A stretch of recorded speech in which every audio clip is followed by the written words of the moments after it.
Isang chick lang naman ang nagpatino sa akin eh.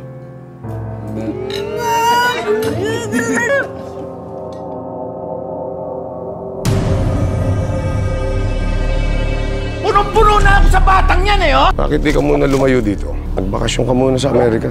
Wala akong dapat pagtaguan. Natatakot lang ako na eh. Baka kasi mabigo ko kayo eh. Sino bang kaaway natin? Pinaghahanap na rin nila ako ngayon, Nay. Di ba kayo na rin ang nagsabi na huwag ako magduda sa pinaniniwalaan ko?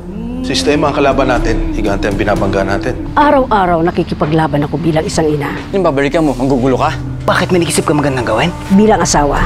Ikaw lang ang kaisa-isang hindi ko inaasahan na pagdudahan ako. Ngayon pa ba naman ako susuko? Malinaw ko pa rin nakikita ang mga nangyayari sa paligid. Hindi ako kagaya mo na nagbubulag-bulagan. Gusto mong hugasan ang mga kamay mo. Malinis na tubig ang gamitin mo.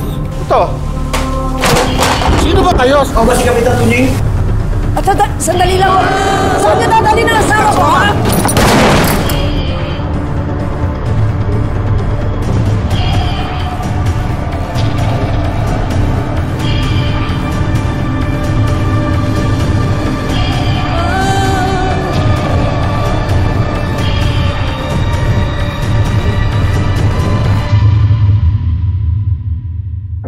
Sa kabila ng mga nangyari, sama-sama pa rin tayo.